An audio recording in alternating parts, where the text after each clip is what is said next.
Film की शुरुआत होती है एक डरावने माहौल से। कुछ गुस्साए गांव वाले मशालें लेकर एक पुराने किले का भारी दरवाजा तोड़ने की कोशिश कर रहे होते हैं। दरअसल पिछले कुछ दिनों से गांव के कब्रिस्तान से लाशें रहस्यमय तरीके से गायब हो रही थीं और सबको शक था ये काम उसी पागल वैज्ञानिक डॉ फ्रैंकनस्टाइन का है जो इसी किले में अपने खतरनाक प्रयोग करता है। किले के अंदर अंधेरे में टिमटिमाती बिजली की रोशनी के बीच डॉक्टर अपने भयानक प्रयोग में जुटा था। अलग अलग मुर्दों के शरीर के हिस्सों को जोड़कर एक विशाल महामुर्दा तैयार कर रहा था और आखिरकार वो इसमें सफल भी हो जाता है। लेकिन जैसे ही बाहर भीड़ की गूंज किले की दीवारों से टकराती है, डॉक्टर घबरा उठता है। तभी अचानक परछाइयों के बीच से किले का असली मालिक काउंट ड्रैकुला सामने आता है। वही ड्रैकुला जिसने फ्रैंकनस्टाइन को यह प्रयोगशाला बनाने की इजाजत दी थी। डॉक्टर उससे विनती करता है, मुझे इन लोगों से बचा लो। लेकिन ड्रैकुला ठंडी मुस्कान के साथ कहता है, अब जब तुम्हारा प्रयोग सफल हो चुका है तो मुझे तुम्हारी कोई जरूरत नहीं। डॉक्टर समझ जाता है अब वो खुद अपने ही बनाए राक्षस और उस खून के प्यासे ड्रैकुला के बीच फंस चुका है, क्योंकि ड्रैकुला उस महामुर्दे को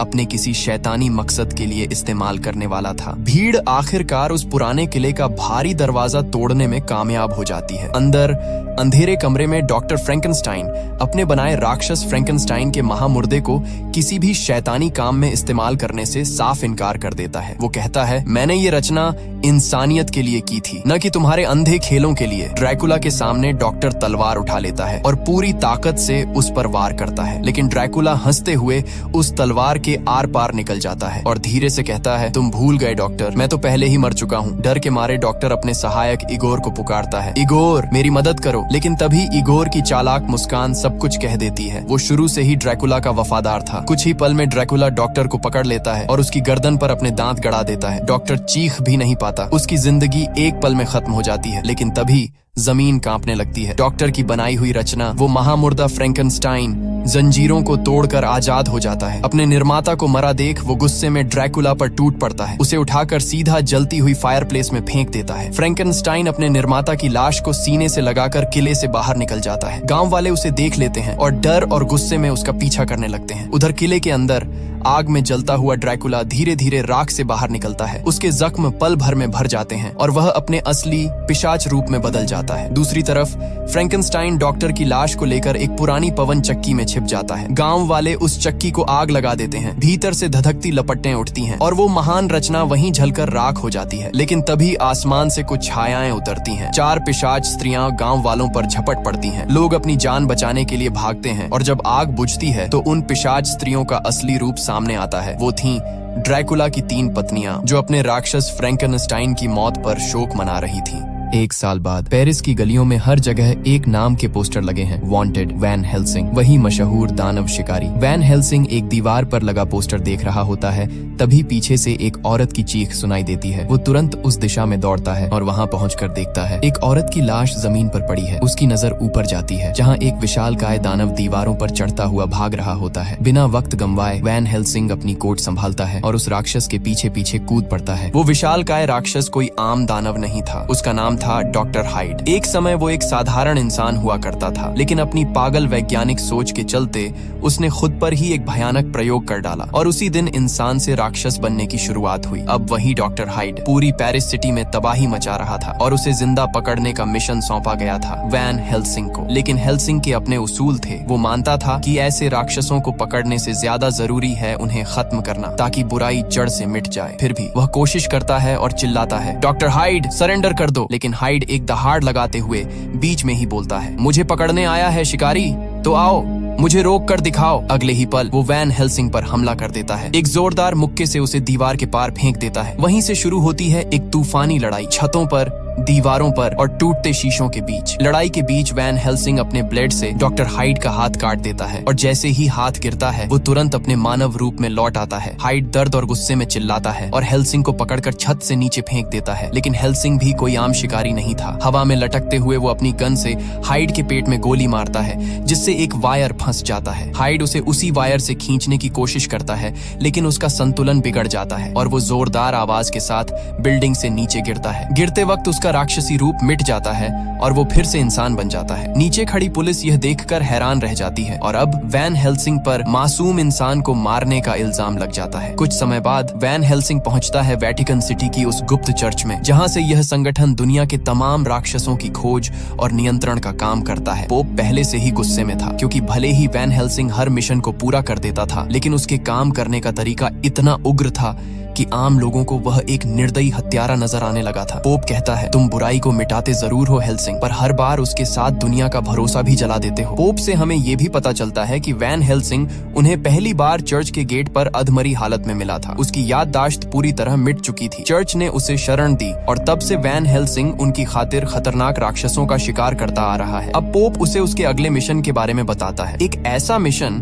जो अब तक के सभी मिशनों से कहीं ज्यादा खतरनाक है। पूरब की ओर रोमानिया में ट्रांसिल्वेनिया नाम की एक रहस्यमयी जगह है, जहां वैम्पायर्स ने दहशत का ऐसा साया फैला रखा है कि लोग रात होते ही अपने दरवाजे बंद कर लेते हैं। सदियों से वहां ड्रैकुला नाम के खूंखार वैम्पायर की हुकूमत चल रही है। कई साल पहले एक राजा था, वलेरियस द एल्डर। उसने भगवान से कसम खाई थी कि जब तक वो और उसका वंश ड्रैकुला का अंत नहीं कर देते, तब तक उन्हें शांति नहीं मिलेगी। लेकिन वो नाकाम रहा और ड्रैकुला आज भी जिंदा है। अब उस खानदान के बस 2 वारिस बचे हैं, प्रिंस वेल्कन और उसकी बहन प्रिंसेस अन्ना। अगर ये दोनों मारे गए तो उनके परिवार की अगली 9 पीढ़ियों को कभी मुक्ति नहीं मिलेगी, क्योंकि उनका वंश मानवता की रक्षा के लिए लड़ता आ रहा है। पोप वैन हेल्सिंग को आदेश देता है कि वो ट्रांसिल्वेनिया जाए और इस आखिरी वलेरियस परिवार की रक्षा करे। फिर वह एक पुराना दस्तावेज दिखाता है, 400 साल पुराना, जो वलेरियस द एल्डर ने खुद चर्च में छोड़ा था। पोप कहता है कि उसे नहीं पता उस कागज में क्या राज छिपा है, पर ये किसी बड़े सुराग की ओर इशारा करता है। वैन हेल्सिंग की नजर जैसे ही उस कागज के अंत पर जाती है, वो चौंक जाता है। वहाँ बना निशान बिल्कुल वही है जो उसकी अपनी अंगूठी पर खुदा हुआ है। पोप मुस्कुराते हुए कहता है, शायद ट्रांसिल्वेनिया ही वो जगह है जहाँ तुम्हें अपनी खोई हुई जिंदगी के जवाब मिलेंगे। Van Helsing. चर्च का नौजवान पादरी कार्ल, जो वैन हेल्सिंग का करीबी दोस्त भी है, उसे वैम्पायर्स से लड़ने के लिए कई खास हथियार देता है, चांदी की गोलियां, चांदी के तीर और पवित्र पानी, क्योंकि कार्ल के मुताबिक वैम्पायर जैसे शैतानों को सिर्फ चांदी से ही मारा जा सकता है। कार्ल बेहद बुद्धिमान और जिज्ञासु इंसान होता है, जिसे भूत, पिशाच और राक्षसों की दुनिया के बारे में गहरी जानकारी होती है। इसलिए वैन हेल्सिंग उसे अपने साथ ट्रांसिल्वेनिया ले जाने का फैसला करता है। उधर ट्रांसिल्वेनिया में प्रिंस वेल्कन और उसकी बहन प्रिंसेस अन्ना जंगल में एक खतरनाक वेयरवुल्फ, आदमखोर भेड़िया, को पकड़ने का जाल बिछा रहे होते हैं। वही वेयरवुल्फ जिसे ड्रैकुला ने खुद भेजा था। उनका प्लान काम कर जाता है और वे भेड़िए को एक लोहे के पिंजरे में बंद करने में कामयाब हो जाते हैं। लेकिन तभी एक गलती सब कुछ बदल देती है। वेल्कन की गन नीचे गिर जाती है, जिसमें चांदी की गोलियां भरी होती हैं, वही गोलियां जो उस राक्षस को खत्म कर सकती थीं। अन्ना गन तक पहुंचने की कोशिश करती है, लेकिन तभी पिंजरा टूट जाता है और वो दानवी भेड़िया बाहर निकल आता है। अन्ना जान बचाने के लिए दौड़ती है, मगर रास्ते में एक गहरी खाई आ जाती है। अब उसके पास पीछे हटने की कोई जगह नहीं बचती। भेड़िया झपटने ही वाला होता है कि वेल्कन अपनी जान की बाजी लगाकर अपनी बहन को बचा लेता है। दोनों खाई में गिर जाते हैं और अन्ना की चीखें पूरे जंगल में गूंज उठती हैं। इधर वैन हेल्सिंग और कार्ल लंबी यात्रा तय कर आखिर ट्रांसिल्वेनिया पहुंचते हैं, लेकिन उनका स्वागत फूलों से नहीं, हथियारों से होता है। गांव वाले और अन्ना खुद उन्हें घेर लेते हैं। अन्ना सख्त लहजे में कहती है, यहाँ कोई अनजान हमारी धरती पर कदम नहीं रखता, अपने हथियार नीचे डालो। वैन हेल्सिंग शांत पर दृढ़ आवाज में जवाब देता है, मैं तुम्हारी मदद करने आया हूँ, तुम्हारा दुश्मन मेरा भी दुश्मन है। लेकिन अन्ना गुस्से में कहती है, हम वलेरियस हैं और हम कभी किसी अजनबी की मदद नहीं लेते। इतना कहकर वह मुड़ जाती है। उसे क्या पता था कि यही अजनबी जल्द ही उसकी जिंदगी की सबसे बड़ी लड़ाई में उसके साथ खड़ा होगा। अचानक आसमान में तेज गर्जना के साथ 3 परछाइयां उतरती हैं। ड्रैकुला की 3 बीवियां, उनके पंख रात के अंधेरे को चीरते हुए नीचे आते हैं। उनका मकसद साफ है, अन्ना को खत्म करना। लेकिन तभी वैन हेल्सिंग उनके रास्ते में आ जाता है। मरिश्का, जो सबसे निडर और खूंखार थी, वैन हेल्सिंग पर टूट पड़ती है, जबकि बाकी 2 बीवियां अन्ना के पीछे उड़ जाती हैं। चारों ओर अफरा तफरी मच जाती है, घंटियों की आवाज, चीखें और उड़ते हुए वैम्पायरों की परछाइयां। वैन हेल्सिंग चांदी के तीरों से हमला करता है और आखिरकार मरिश्का को मार गिराता है। उसकी दर्दनाक चीख आसमान को हिला देती है। अपनी बहन के मारे जाने पर बाकी 2 वैम्पायर बीवियां गुस्से और शोक से कांप उठती हैं, लेकिन अन्ना को मारने की बजाय वे डर और गुस्से में वहां से उड़ जाती हैं। अन्ना हैरान और थकी हुई सांसों में वैन हेल्सिंग से कहती है, पिछले 100 सालों में किसी इंसान ने वैम्पायर को नहीं मारा, तुम पहले हो। इसी वक्त दूर ड्रैकुला के किले में खुद ड्रैकुला अपनी कब्र से जाग उठता है। वो क्रोध में दहाड़ता है, अपनी बीवियों वेरोना और अलीरा पर चिल्लाता है कि उन्होंने अन्ना को क्यों नहीं मारा। लेकिन हैरानी की बात ये थी कि उसे मरिश्का की मौत का जरा भी दुख नहीं होता। वो बस मुस्कुराता है और कहता है, बहुत जल्द इंसान और वैम्पायर के बीच का सबसे बड़ा युद्ध शुरू होने वाला है। उधर अन्ना वैन हेल्सिंग और कार्ल को अपने महल में लेकर आती है। वो बताती है कि ड्रैकुला कभी इसी किले में रहा करता था, लेकिन अब किसी को नहीं पता कि वो कहाँ छिपा है। वो दीवार पर टंगी एक पुरानी पेंटिंग की तरफ इशारा करती है। मेरे पिता घंटों इस तस्वीर को देखा करते थे, उम्मीद में कि शायद ड्रैकुला तक पहुंचने का कोई सुराग मिल जाए। रात गहरी हो चुकी होती है। अन्ना महल में अकेली टहल रही होती है जब अचानक उसे किसी की मौजूदगी का एहसास होता है। वो पलटती है और उसके सामने उसका भाई प्रिंस वेल्कन खड़ा होता है। उसकी हालत अजीब होती है, मानो किसी दर्द से जूझ रहा हो। वो हड़बड़ी में कहता है, अन्ना, मुझे ड्रैकुला का राज पता चल गया है और उसके पास उसका इलाज भी है। लेकिन इससे पहले कि वो आगे कुछ कह सके, उसकी आंखें लाल पड़ जाती हैं, शरीर कांपने लगता है और वो धीरे धीरे एक भयानक वेयरवुल्फ में बदलने लगता है। अन्ना चीख पड़ती है। तभी वैन हेल्सिंग वहां पहुंचता है और तुरंत अपना हथियार निकालता है, मगर वेल्कन एक झटके में खिड़की तोड़कर रात के अंधेरे में गायब हो जाता है। वैन हेल्सिंग उसके पीछे दौड़ता है, लेकिन अन्ना उसे पकड़कर रोक लेती है। नहीं, वो मेरा भाई है। कमरे में सन्नाटा छा जाता है और बाहर सिर्फ भेड़िए की दर्दनाक हुआ सुनाई देती है। अन्ना वैन हेल्सिंग से कहती है कि ड्रैकुला के पास उसके भाई का इलाज है और अगर वे जल्दी पहुंचे तो शायद उसे बचा सकते हैं। वैन हेल्सिंग पहले शक में पड़ जाता है। ड्रैकुला किसी को बचा सकता है, वो तो सिर्फ मौत लाता है। लेकिन अन्ना की आंखों में उम्मीद की चमक देखकर वो आखिरकार मान जाता है। दोनों निकल पड़ते हैं फ्रैंकेनस्टाइन के पुराने किले की ओर। वही किला जहाँ कभी डॉक्टर फ्रैंकेनस्टाइन ने अपने भयानक प्रयोग से महामुर्दा फ्रैंकेनस्टाइन को जन्म दिया था। किले में घुसते ही वहाँ का माहौल डरावना और अजीब लगता है। दीवारों पर लटकते तार, हर जगह बिजली की गूंज और हवा में जलती मशीनों की गंध। वहीं अंदर ड्रैकुला के खूंखार सैनिक डॉक्टर फ्रैंकेनस्टाइन की पुरानी मशीन का इस्तेमाल किसी रहस्यमयी प्रयोग के लिए कर रहे होते हैं। अन्ना धीरे से बताती है, वेयरवुल्फ भेड़िए सिर्फ पूर्णिमा की रात को बाहर आते हैं। उस श्राप की ताकत उन्हें छिपे रहने नहीं देती। तभी किले के अंदर वेल्कन धीरे धीरे अपने मानव रूप में लौट आता है। वो डर और बेचैनी से भरा हुआ है। ड्रैकुला के सामने गिरकर कहता है, कृपया मेरी बहन को मत मारो, मैं तुम्हारे लिए कुछ भी करूंगा। ड्रैकुला मुस्कुराता है और उसे मशीन में डालने का इशारा करता है। वेल्कन डरते हुए देखता है कि मशीन के अंदर पहले से एक लाश पड़ी है और जब उसकी नजर उस लाश के गले में पड़े नेकलेस पर जाती है तो उसकी आंखें फटी रह जाती हैं। वो उसके अपने पिता की लाश थी। गुस्से और दर्द से भरकर वेल्कन ड्रैकुला पर झपट पड़ता है, लेकिन ड्रैकुला उसे एक झटके में रोक देता है क्योंकि वैम्पायर्स के पास वेयरवुल्फ को काबू करने की शक्ति होती है। ड्रैकुला ठंडी हंसी के साथ कहता है, तुम्हारा परिवार हमेशा मुझसे लड़ता रहा, अब तुम मेरी ताकत का हिस्सा बनोगे। मशीन चालू हो जाती है। बिजली की गड़गड़ाहट से पूरा किला कांपने लगता है। चारों ओर चिंगारियां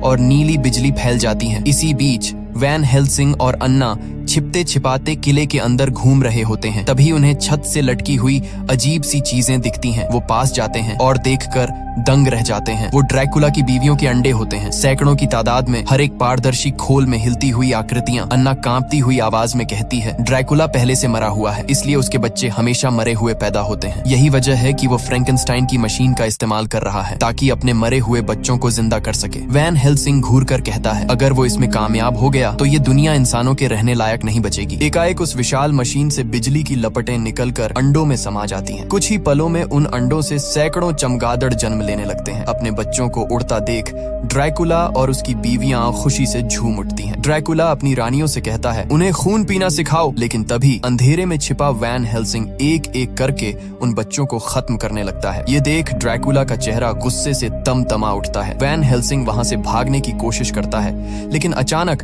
भारी दरवाजा अपने आप बंद हो जाता है, जैसे कोई अदृश्य ताकत उसे रोक रही हो। उधर एना देखती है कि वेल्कन मशीन से बंधा तड़प रहा है। दरअसल उन्हीं की शरीर की ऊर्जा से ये सारे बच्चे जिंदा हुए थे। ड्रैकुला के आदमी मशीन की पावर बढ़ाने का आदेश देते हैं क्योंकि वेल्कन की जान निकलने लगी थी। तभी ड्रैकुला की बीवियां और उसके नवजात बच्चे पूरे ट्रांसल्वेनिया में मौत का तूफान मचा देते हैं। इसी बीच वैन हेल्सिंग अचानक ड्रैकुला के सामने आ खड़ा होता है और उसके दिल में चांदी का खंजर घोंप देता है। लेकिन चौंकाने वाली बात यह कि ड्रैकुला मरता नहीं है क्योंकि वो कोई आम वैम्पायर नहीं था। ड्रैकुला मुस्कुराते हुए कहता है, काफी वक्त हो गया गैब्रियल। वैन हेल्सिंग ठिठक जाता है, ये नाम उसे कैसे पता?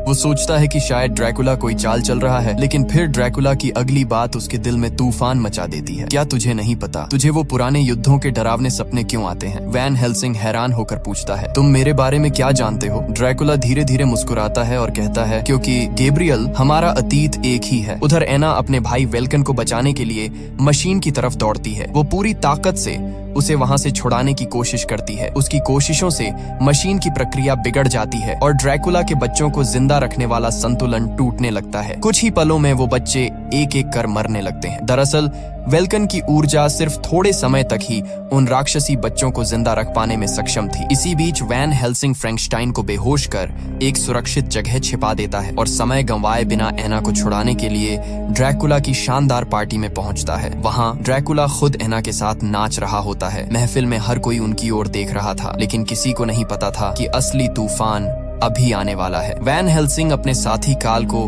ड्रैकुला का ध्यान भटकाने भेजता है और काल अपनी चाल में कामयाब हो जाता है। ड्रैकुला का ध्यान हटते ही वैन हेल्सिंग एना को वहां से खींच कर ले जाने लगता है, लेकिन तभी ड्रैकुला के नौकर फ्रैंकस्टाइन को पकड़कर महफिल में ले आते हैं। ड्रैकुला गुस्से में दहाड़ता है और अपने सभी वैम्पायर्स को आदेश देता है, मार दो उन्हें। उसी पल काल अपनी जेब से एक अजीब सी चीज निकालता है, एक ऐसा बम जो किसी भी रोशनी से ज्यादा तेज चमक सकता था। वो बम फटता है और पल भर में पूरी गुफा सूरज की तरह चमक उठती है। ड्रैकुला के सारे वैम्पायर्स जलकर राख हो जाते हैं। इस मौके का फायदा उठाकर वैन हेल्सिंग, एना और काल नदी में कूद जाते हैं, अंधेरे में गायब हो जाते हैं, जबकि पीछे रह जाती है सिर्फ ड्रैकुला की गूंजती चीख। वन हेल्सिंग देखता है कि इगोर और ड्रैकुला के नौकर फ्रैंकस्टाइन को एक नाव में बैठाकर कहीं ले जा रहे हैं। वो तुरंत उनकी ओर दौड़ पड़ता है, लेकिन जैसे ही वो नाव तक पहुंचने ही वाला होता है, एक भारी लोहे का दरवाजा जोर की आवाज के साथ उसके सामने गिरता है और उसके और फ्रैंकस्टाइन के बीच दीवार बन जाता है। फ्रैंकस्टाइन घबराया हुआ उसे देखता है और वैन हेल्सिंग चिल्लाकर वादा करता है, मैं तुम्हें वहां से जरूर आजाद कराऊंगा। कुछ देर बाद जब वो एना के महल में वापस पहुंचते हैं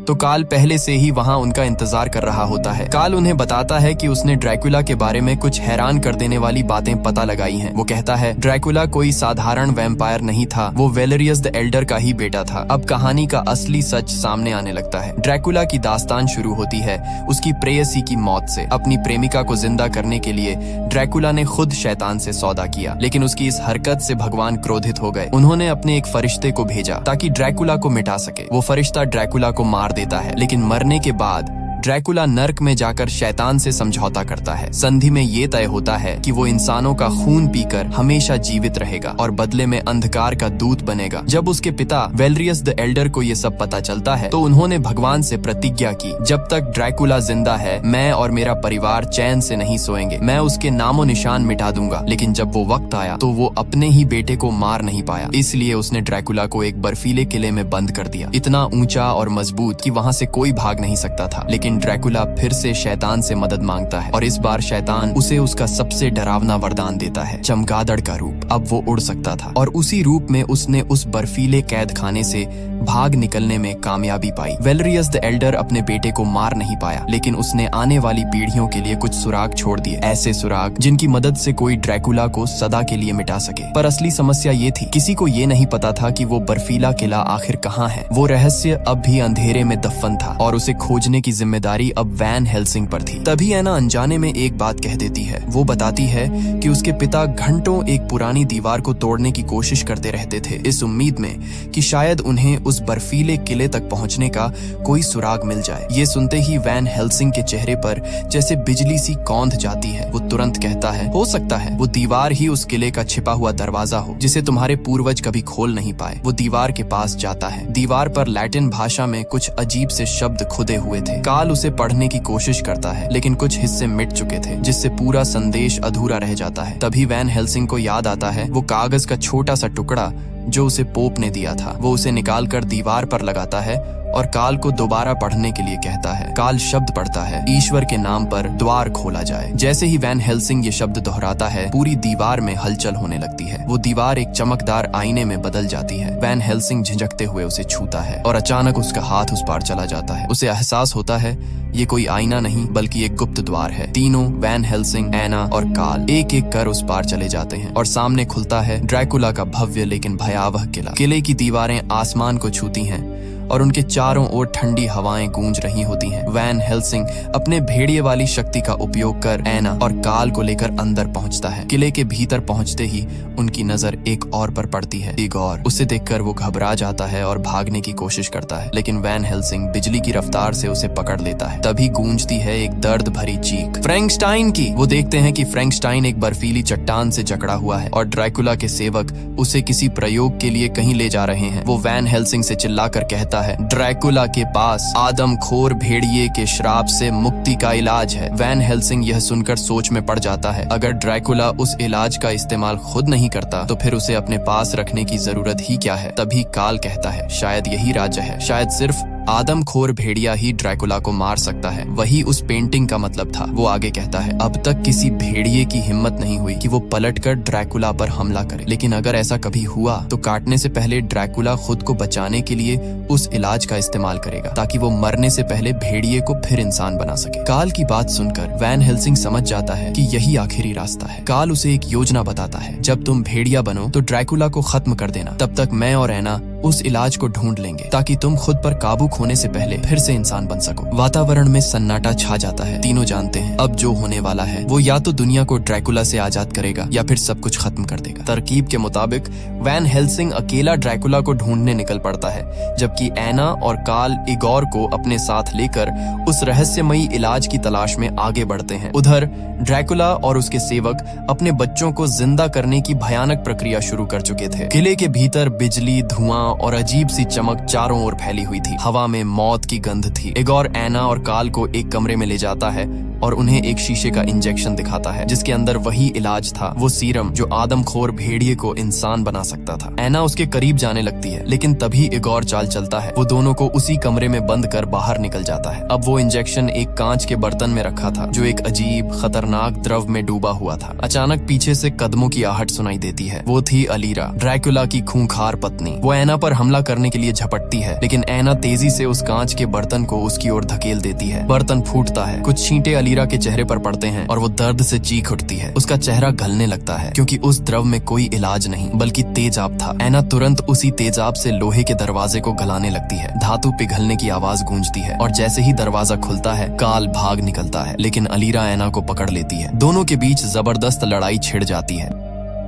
दूसरी ओर वैन हेल्सिंग फ्रैंकस्टाइन को ढूंढ निकालता है। वो उसे आजाद कराने की कोशिश करता है, लेकिन तभी उस विशाल मशीन से बिजली की एक भयंकर लहर गिरती है, जो सीधे फ्रैंकस्टाइन पर पड़ती है। उस बिजली की ताकत से पूरा किला कांप उठता है और ड्रैकुला के बच्चों के अंडे चमकने लगते हैं। वैन हेल्सिंग समझ जाता है कि अब बहुत देर हो चुकी है। वो फिर से फ्रैंकस्टाइन को छुड़ाने की कोशिश करता है, लेकिन ड्रैकुला खुद सामने आ जाता है। उसकी लाल आंखें गुस्से से जल रही थीं। वो वैन हेल्सिंग पर टूट पड़ता है। इसी बीच फ्रैंकस्टाइन को एक और बिजली का झटका लगता है और उसी के साथ ड्रैकुला के बच्चे अपने अंडों से बाहर निकलने लगते हैं। इस बार वे पहले से कहीं ज्यादा ताकतवर थे, क्योंकि वो फ्रैंकस्टाइन की ऊर्जा से जन्मे थे और इसलिए अमर। फ्रैंकस्टाइन अपनी पूरी ताकत लगाकर उन लोहे के बंधनों को तोड़ता है। जंजीरें टूटती हैं और वो नीचे गिर जाता है। वो देखता है इगोर नीचे खाई के किनारे काल की जान लेने वाला होता है। फ्रैंकस्टाइन गरजता है और उसकी तरफ झपटता है। दोनों के बीच टकराव होता है और अंत में इगोर संतुलन खोकर चिल्लाता हुआ नीचे खाई में गिर जाता है। उसकी चीखें बर्फीले अंधेरे में गुम हो जाती हैं। उधर ऊपर ड्रैकुला और वैन हेल्सिंग की अंतिम भिड़ंत शुरू हो चुकी थी। दूसरी ओर एना और एलिरा के बीच जबरदस्त लड़ाई हो रही थी। एलिरा एना पर हावी थी। तभी काल फ्रैंकेस्टाइन वायर ढीला करता है और वो सीधे उस कमरे में जा गिरता है जहां दोनों लड़ रही थी। फ्रैंकेस्टाइन एलिरा को रोकता है और एना को भागने को कहता है। एना वायर पकड़कर निकलती है। काल उसकी तरफ इंजेक्शन फेंकता है, जिसे वो तुरंत पकड़ लेती है, लेकिन तभी एलिरा पीछे से उस पर वार करती है। इधर रात के 12 बजते ही वैन हेल्सिंग पूरी तरह भेड़िया बन चुका होता है। अब उसकी और ड्रैकुला की भयंकर लड़ाई शुरू होती है। कभी ड्रैकुला हावी होता है तो कभी वैन हेल्सिंग। वहीं एना एलिरा को मार देती है और जैसे ही वैन हेल्सिंग ड्रैकुला पर भारी पड़ने लगता है, तभी चांद बादलों के पीछे छिप जाता है। चांद जैसे ही बादलों के पीछे छिपता है, वैन हेल्सिंग कुछ पल के लिए खुद पर काबू खो देता है। ड्रैकुला इस मौके का फायदा उठाता है और उस पर हमला कर देता है, लेकिन अगले ही पल चांद दोबारा निकल आता है और वैन हेल्सिंग पूरी ताकत से ड्रैकुला पर टूट पड़ता है। दोनों के बीच आखिरी भयानक टक्कर होती है और आखिरकार वैन हेल्सिंग ड्रैकुला को मार देता है। ड्रैकुला के मरते ही उसके सारे बच्चे भी खत्म हो जाते हैं, लेकिन अब वैन हेल्सिंग पूरी तरह भेड़िया बन चुका होता है। एना दौड़कर उसके पास आती है, पर वो खुद को रोक नहीं पाता और गलती से एना को मार देता है। सुबह होती है, वैन हेल्सिंग इंसानी रूप में लौट आता है और देखता है कि एना अब नहीं रही। वो उसे अपने हाथों से अंतिम संस्कार देता है। आसमान में उगता सूरज और शांति का माहौल बताता है कि ड्रैकुला का आतंक आखिरकार खत्म हो चुका है।